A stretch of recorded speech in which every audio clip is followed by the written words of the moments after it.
WhatsApp guys, आज हम देखने वाले हैं कलकत्ता डॉक्टर केस। ममता बनर्जी सरकार ने बनाया कानून का मजाक। तो आज रौनक का फन तंत्र का एपिसोड है, देख ले पूरी वीडियो। चैनल तो प्लीज सब्सक्राइब, वीडियो कर they like. 1 2 3 go.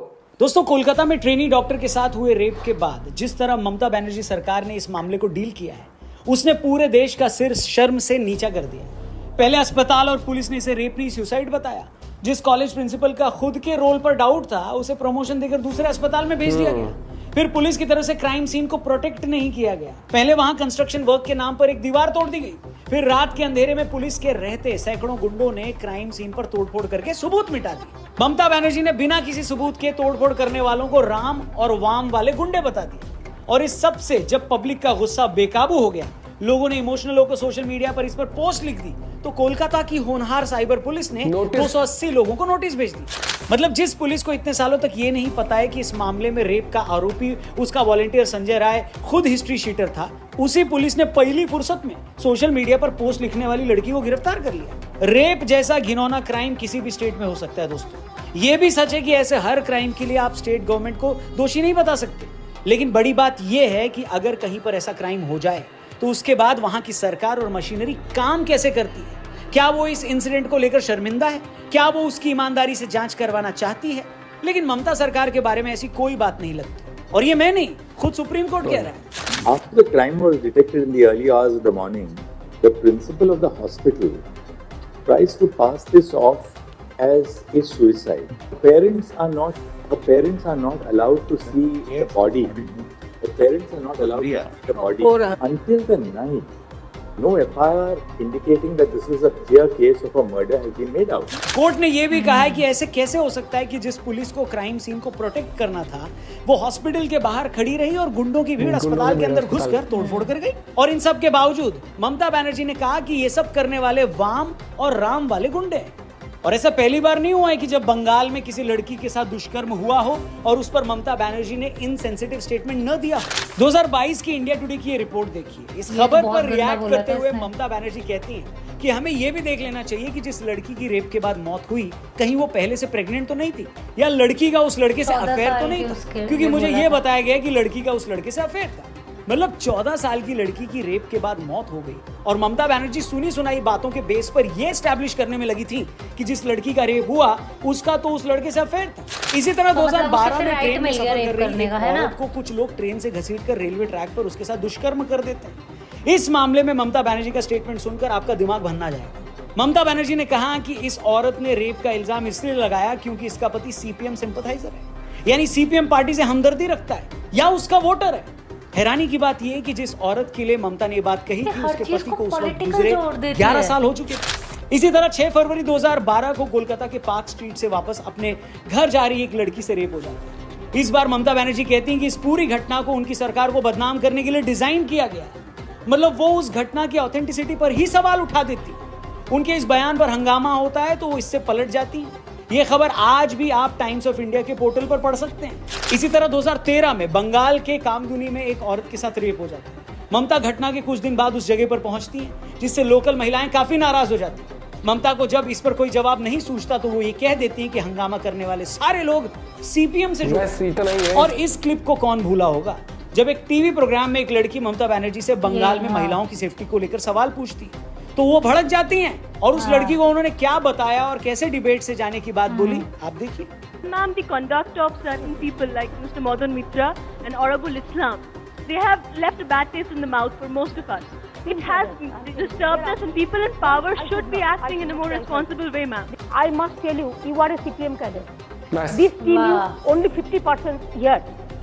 Out of 50%, you tell me who are asking the question. There are so many things. No, there are so many things. These are the key issues. CPM and Maoist, they are working together. They are the Maoist cadre, I am telling you. We have left cadre. ऐसी ये 4-5 नहीं, कई घटनाएं हैं। आपकी तसल्ली के लिए हम इन तमाम घटनाओं की न्यूज क्लिप तो यहाँ लगा ही रहे हैं, साथ ही वीडियो के डिस्क्रिप्शन में इन खबरों की न्यूज लिंक भी दे रहे हैं, जाकर जरूर देखिए। ये खबरें अपने आप में बताती हैं कि बजाय रेप की घटनाओं को सीरियसली लेने के, ममता की पहली कोशिश ये होती है कि ऐसी हर घटना को पॉलिटिक्स से जोड़ दिया। तभी तो कभी उन्हें रेप विक्टिम का पति लेफ्ट से जुड़ा लगता है, कभी उन्हें रेप पीड़िता के लिए इंसाफ मांग रही सीपीएम से जुड़ी लगती है, कभी उन्हें 14 साल की रेप विक्टिम ही रेपिस्ट की दोस्त लगती है। तो कभी उन्हें रेप वाली जगह पर तोड़फोड़ करके सबूत मिटाने वाले लोग बीजेपी और लेफ्ट के लगते हैं। और टीवी प्रोग्राम में कोई लड़की महिला सेफ्टी पर सवाल पूछे तो ममता दीदी उसे नक्सली बताकर वहां से सवाल का तो जवाब दो। हैरानी है कि ये रवैया एक चीफ मिनिस्टर का है और उससे भी बढ़कर एक महिला चीफ मिनिस्टर। जैसा कि मैंने पहले भी कहा है कि ऐसी घटनाएं किसी भी स्टेट में हो सकती हैं, मगर सवाल ये है कि आप उन घटनाओं पर रिएक्ट कैसे करते हैं। ममता बनर्जी या तो इन घटनाओं की ऑथेंटिसिटी पर ही क्वेश्चन उठा देती हैं या फिर उन्हें पॉलिटिक्स से जोड़ती हैं। और जब लोग इस पर गुस्सा करें या कुछ लिख या बोल दें तो उनकी साइबर पुलिस और स्टेट पुलिस उन्हें नोटिस भेजकर उनको डराने की कोशिश करती है। इंडियन एक्सप्रेस में छपी रिपोर्ट जिसमें क्लियरली लिखा है कि जब से कोलकाता की ये वारदात हुई है तब से कोलकाता पुलिस ने इस मामले पर सोशल मीडिया पोस्ट लिखने पर एक लड़की को अरेस्ट किया और 280 लोगों को नोटिस भेजा है। जी हाँ, 280 लोगों को। इन मामलों में पुलिस का कहना है कि इन लोगों ने बिना वेरीफाई किए चीजें लिखी। जिस लड़की को अरेस्ट किया है उस पर इल्जाम है कि उसने ममता बनर्जी को लेकर गलत बात लिखी। अब मैं पूछता हूं, इससे बड़ा मजाक और क्या हो सकता है? जो कोलकाता पुलिस आम लोगों को अनवेरिफाइड बातें लिखने के लिए नोटिस भेज रही है, पहले वो ये बताए कि जिस लड़की से रेप हुआ उसके रेप को बिना वेरीफाई किए हुए आत्महत्या किसने बताया ब्रो? हेलो, मतलब जिस लड़की की आंखों से खून निकल रहा था, हड्डियां टूट गई थी, शरीर पर इतने जख्म थे कि आप गिन ना पाओ। क्या उसका शरीर देखने पर इन लोगों को ये लगा कि इस लड़की ने ये सारे जख्म खुद को देकर सुसाइड कर लिया? मतलब शर्म नाम की कोई चीज बची है? या उसे भी बंगाल की खाड़ी में बहाए हो भैया? और उस पर भी आम लोगों को ये धौंस दे रहे हैं कि तुमने बिना वेरीफाई किए ये कैसे लिख दिया। अरे चंपू, नॉर्मल आदमी न तो सरकार है और न ही पुलिस कि उसके लिए कुछ लिख देने पर अदालतें अपना फैसला सुना देगी। अगर वो कुछ गलत लिख रहा है तो बेशक उसे नोटिस भेजो, उसे आगाह करो, मगर उससे पहले अपने गिरेबान में भी तो झांको। मगर दोस्तों, निर्लज्जता का ऐसा नंगा नाच खेला जा रहा है कि इसे देखकर बेशर्मी को भी शर्म आ जाए, कसम से। मगर इन सब के बावजूद एक ऐसा सेक्शन है सोशल मीडिया और मीडिया में कि जिनके कान पर जूं तक नहीं रहेंगे। वो बेचारा इतना तिलमिलाया हुआ है कि पूछो मत। किसानों के सबसे बड़े हमदर्द राकेश टिकैत को सुनिए। उनका कहना है कि इस मामले को बेवजह तूल दिया जा रहा है। रेप और हत्या हुआ उसके लिए कानून है देश में, लेकिन पूरे देश में उसी को ही पिछले 10 दिन से उसको उठाना। राहुल गांधी से इस बारे में किसी ने पूछा तो कहने लगे कि मुझे पता है आप ये सवाल पूछकर दूसरे मामलों से ध्यान हटाना चाह रहे हैं। सुनिए, सुप्रीम कोर्ट ने डॉक्टर से कहा अपने स्ट्राइक एंड करने एज ओलोपी। देखिए भैया, मैं यहाँ इस मामले में आया हूँ। अब मैं जानता हूँ कि आप इस मामले को उठवाना नहीं चाहते हो, आप डिस्ट्रैक्ट कराना चाहते हो। अब क्या ही कहा जाए इन लोगों पर। एक लड़की के साथ ऐसी घिनौनी वारदात होगी, पूरी दुनिया इससे हिल गई, मगर इनकी तकलीफ ये है कि इस मामले पर अगर ये कुछ बोल देंगे तो बीजेपी को फायदा ना हो जाए। फिर चाहे देश में अपने हक के लिए लड़ रही लाखों लड़कियों के मकसद को झटका क्यों ना लग जाए, उनकी लड़ाई कमजोर हो जाए। मगर ये लोग नहीं बोलेंगे, क्योंकि ये लोग अगर इस पर कुछ बोल देंगे तो इनकी चहेती लीडर कमजोर हो जाएगी और उस लीडर के जिहादी समर्थक नाराज हो जाएंगे। सिंपल। दूसरी तरफ ऐसे दोगले कंटेंट क्रिएटर्स की भी बाढ़ आ पड़ी है दोस्तों, जो इस घटना के बाद से अपने घरों में बंकर खुदवाकर उसके अंदर छिप गए। गोबर गैस के फायदे बताने से लेकर घर पर चुनियां कैसे डाई करें तक दुनिया के हर मामले पर एक्सप्लेनर बनाने वाले शॉर्ट वीडियोस बनाकर पहली फुर्सत में निकल गए। उन वीडियोस में भी ये लोग बाकी स्टेट्स में हुई 3 घटनाओं को गिनाकर ये साबित करने की कोशिश कर रहे हैं कि रेप कहां नहीं होते। ये ज्ञान देने की कोशिश कर रहे हैं कि इन हादसों के पीछे एनिमल और कबीर सिंह जैसी फिल्में जिम्मेदार हैं। वाह रे अकल के दुश्मनों, वाह। बेशक ऐसी घटनाएं हर स्टेट में होती हैं, मगर आज जब पूरे देश की निगाहें कोलकाता पर हैं और बात सिर्फ रेप की नहीं है, उस घटना के बाद राज्य सरकार के रवैये की हो रही है। सुप्रीम कोर्ट ने भी इस बात के लिए स्टेट गवर्नमेंट को डांट लगाई है कि तुम इस मामले से ठीक से क्यों नहीं निपट रहे। तो ऐसे टाइम में तुम उस सरकार के काम करने के तरीके के बारे में बात न करके रेप के सिर्फ सोशल एस्पेक्ट पर बात कर रहे हो, जब तुम एक के बाद एक वीडियोस बनाकर ये साबित कर सकते हो कि फला नेता तो डिक्टेटर है। तो भैया, रेप की इस घटना के बाद कोलकाता पुलिस की तरफ से 200 से ज्यादा लोगों को नोटिस भेजा। डिक्टेटर क्या तुम ये सवाल नहीं पूछ सकते कि ये कैसी डेमोक्रेसी है? मतलब अपने खिलाफ उठने वाली हर आवाज को दबाने वाला क्या तुम्हें डिक्टेटर नहीं दिखता? हेलो, रेप की हर घटना के बाद ममता के बयान को गिनवाकर क्या ये नहीं पूछ सकते कि क्या किसी राज्य के मुख्यमंत्री को ऐसे बयान देने चाहिए, वो भी रेप के मामले में एक महिला मुख्यमंत्री को?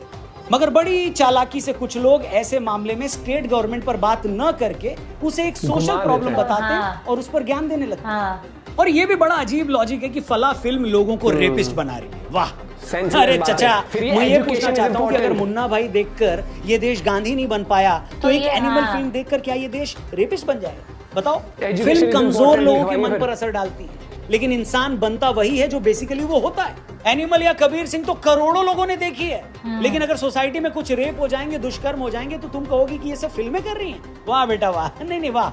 कश्मीर में आज भी आए दिन आतंकवादी घटनाएं हो रही हैं। इन घटनाओं के जस्टिफिकेशन में कुछ लोग कहते हैं कि आप लोकल लोगों से जुल्म करोगे तो वो हथियार उठाएंगे। अरे भाई, ये क्यों नहीं समझते कि जुल्म तो 7 लाख कश्मीरी पंडितों पर भी हुए, घर से बेघर तो वो बेचारे हुए, उनमें से कितनों ने हथियार उठा लिए बताइए। आखिर में इंसान करता वही है जो उसका नेचर होता है। कश्मीरी पंडित एक पढ़ी लिखी कौम थी, तो उन्होंने अपनी इस काबिलियत के दम पर दुनिया में लोहा मनवाया। और जो लोग जुल्म की बात बोलकर हथियार उठा रहे हैं वो इसलिए उठा रहे हैं क्योंकि उनको आता ही वही है। इसलिए ये लॉजिक मत दो कि फलां फिल्म या फलां घटना किसी को बलात्कारी या आतंकी बना देती है। समझे? बकवास है। लेकिन जैसा कि मैंने कहा ना, कुछ ऐसे लोग हैं जिनको कुछ लोगों को सिर्फ प्रोटेक्ट करना है, और उन्हें प्रोटेक्ट करते हुए ये भी दिखाना है कि हम तो कितने ऑब्जेक्टिव हैं। तो मेरा इन लोगों से यही कहना है कि भाई बंद करो ये नौटंकी। इस हमाम में तुम लोग ना एक जितने नंगे हो। तुम्हारा नंगापन देखकर खुद हमाम ने शर्म के मारे आंखें बंद कर ली। इसमें और बेशर्मी तो प्लीज भगवान के लिए मत दिखाओ। मगर तुम लोग मान नहीं रहे हो, तभी तो किसी राकेश टिकैत को इस घिनौनी वारदात के बाद भी ये लगता है कि इसे ज्यादा तूल दे दिया गया। मतलब जो राकेश टिकैत ब्रजभूषण शरण सिंह के मामले में ये बोल रहे थे कि अगर महिला पहलवानों के साथ उत्पीड़न हुआ है तो इसकी जांच होनी चाहिए, वही टिकैत आज रेप के मामले में ये बोल रहा है कि इसे ज्यादा तूल दिया गया है। इसी बात से आप अंदाजा लगाइए कि इन्हें असल में औरतों से कितनी हमदर्दी है। किसी को यह मामला ज्यादा तूल दिया लगता है, कोई इसे सोशल इशू बताकर रफा दफा कर रहा है, और कोई सो कॉल्ड भावी प्रधानमंत्री इस सवाल में पत्रकारों की साजिश ढूंढ रहा है। और अब क्या ही कहा जाए दोस्तों, हमारी कोशिश यही है कि इस सारी पॉलिटिक्स की बातों में असल मुद्दा न छूट जाए। वो असल मुद्दा जिसका जिक्र हमने अपनी पिछले वीडियो में भी किया था। मुद्दा यही कि औरतों की सेफ्टी को लेकर सख्त कानून बने, वर्क प्लेस पर उनका हैरेसमेंट बंद हो, ऐसे मामलों में विक्टिम को जल्दी इंसाफ मिले। और अगर हम कुछ दिनों में ये सब भूल गए ना दोस्तों, तो फिर से वही होगा जो 2012 के निर्भया कांड के बाद से हो रहा है। तब एक गुस्सा था और धीरे धीरे हालात वैसे ही हो गए, मगर इस बार तस्वीर बदलनी चाहिए। हमें इसको भूलने नहीं देना है। बाकी इस मामले में आप क्या सोचते हैं कमेंट करके जरूर बताएं। सबसे ज्यादा गलती इस पूरे केस में आपको किसकी लगती है उसका भी नाम जरूर लिखें। और ये वीडियो अगर सचमुच आपको सही लगी हो तो ये वीडियो ज्यादा से ज्यादा लोगों तक पहुंचनी चाहिए दोस्तों। इसे जरूर शेयर करिएगा अपने हर। मेरे को एक छोटा सा क्वेश्चन है, जब वहाँ की चीफ मिनिस्टर बीमार पड़ती है, टिकैत बीमार पड़ता है, जो भी सो कॉल्ड वो वाले इन्फ्लुएंसर है बीमार पड़ता है, कहाँ जाते हैं? नॉर्मल सी चीज़ पूछ रही हूँ, कहाँ जाते हैं? और अगर इन्हें सेफ्टी नहीं दे सकते तो ये एक डॉक्टर बनाने के लिए ना, एक जो उसके पेरेंट्स है जो लाइफ टाइम के उन छोटे छोटे पॉइंट में मैं समराइज कर देता हूँ। पहले आते हैं टिकैत के ऊपर। टिकैत ने क्या बोला कि इसको टूल दे रहे हो, जब वो गलत वहां पर भी था, एथलीट्स के साथ खड़ा हुआ था, ये एथलीट के खड़ा हुआ था, वो मुद्दा क्या था, वो भी वुमेन के लिए था, तब स्टैंड ले लिया। यहाँ पर क्या जवाब दे रहे हो? ये पॉलिटिसाइज करते हैं, सिर्फ अपने उसके लिए चलते हैं। ये मैं मुंह पे बता रहा हूँ। फिर आता हूँ उस पे मुंह पे नाम लेके चलता हूँ, ध्रुव राठी। ध्रुव राठी क्या डिक्टेटर डिक्टेटर डिक्टेटर डिक्टेटर पूरा साल खा 2019 में पूरा साल बर्बाद इलेक्शन से पहले करा, अब की बार कर दिया। और अब जहाँ डिक्टेटरशिप की बात आती है, जहाँ क्वेश्चनिंग की बात आती है, वहां पर छोटी सी वीडियो बना के 9-10 दिन लगेंगे मुझे प्रॉपर वीडियो लाने। अरे भैया 9-10 दिन में थोड़ा टॉपिक हो जाएगा ना, मत लाना प्रॉपर वीडियो वैसी वाली। अपने 19-20 मिनट का तो इतना ही, अगर नॉलेज वाला है, education is so called important है, तो 19-20 मिनट लगातार बोल देना उसके ऊपर आके। लगातार बोल दे। नहीं चाहिए तेरे 3D इफेक्ट पीछे की तरफ, नहीं चाहिए ग्रीन स्क्रीन वाली बड़ी वो नहीं चाहिए, दुनिया ग्राफ नहीं चाहिए। अभी क्या, अरे भैया अपना दोगलापन लेके बैठ जाएंगे। फिर वो क्रोनोलॉजी आती है इनकी। बीफ वाले मामले में आएंगे, गाय के सामने वीडियो बनाएंगे और मुद्दा उस टाइम पर होगा बफेलो बीफ के ऊपर है। गाय को दिखा के सहानुभूति लेके अपने आप को ऐसे क्रोनोलॉजी बना के ऐसे दुनिया को गुमराह करते हुए वीडियो बना देंगे। अगर इस चीज पे भी ना, अगर जैसे हमें जस्ट बिकॉज अपने एडिटर बहुत अच्छे हैं, टीम बहुत वो क्या बोलते हैं मैनिपुलेट कर सकती है, स्टैटिस्टिक्स के लिए ग्राफ दिखा के आप खेल सकते हो। नहीं, या फिर आप अपने आप को लगता है कि व्यूअरशिप बहुत अच्छी है, so called education is important वाली झंडे लेके आपके कमेंट में लोग आ जाते हैं, व्यूज आ जाते हैं करोड़ों। तो उसके करोड़ों व्यूज का मतलब ये नहीं होता कि आप ज्ञानी हो या आप बिल्कुल ही वो हो, बीच का रास्ता लेके चलते, दोनों तरफ न्यूट्रलाइज करके चलते हो। नहीं, साफ दिखता है कि भैया तुम्हें एक तो डिक्टेटर दिखता है, एक तुम्हें कुछ भी नहीं दिखता। एक मुद्दे पे तुम ऑन द स्पॉट वीडियो बना देते हो। चीज बता कि डिक्टेटरशिप की हद वीडियोस बनी, किसी भी एक बंदे को नोटिस गया? एक बंदे को भी किसी को नहीं गया।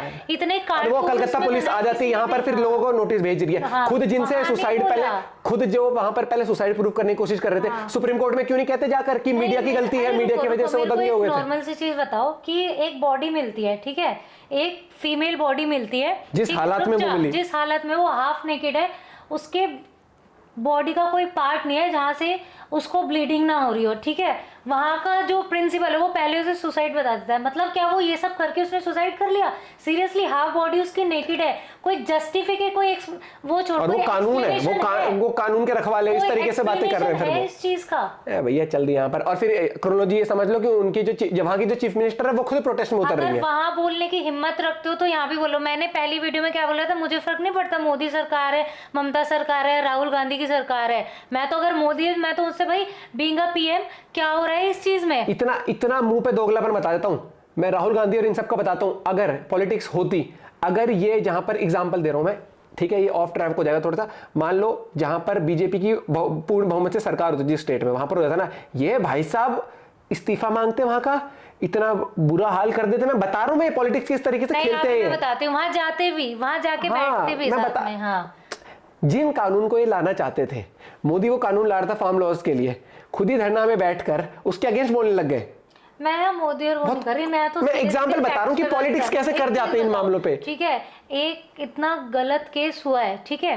एक बात बताओ, आपने अभी तक हर केस पे वीडियो बनाई है, क्या क्या ये जल रहा है, ये शहर जल रहा है, ये देश जल रहा है, ये देश, इसके लिए मतलब इसके लिए बोलने के लिए क्या रिसर्च चाहिए? और ये जो टिकैत ने जो भाषण दिया उसको मैं बताता हूँ एक चीज बहुत नॉर्मल सी, पॉलिटिसाइज नहीं करूंगा इस चीज को। वो जो भाषण दिया ना, वहां पर किसी डॉक्टर के लिए लड़ाई नहीं हो रही है। हाँ, एक वुमेन सेफ्टी कंसर्न है, डॉक्टर है या किस स्टेट की है उस पर मामला नहीं है। ओवरऑल एक वुमेन सेफ्टी के लिए एनवायरनमेंट की बात हो रही है, चाहे वो वर्क प्लेस एमएनसी हो, चाहे घर हो, चाहे रोड पे चलना हो, चाहे स्ट्रिक्ट लॉज लाने की बात हो।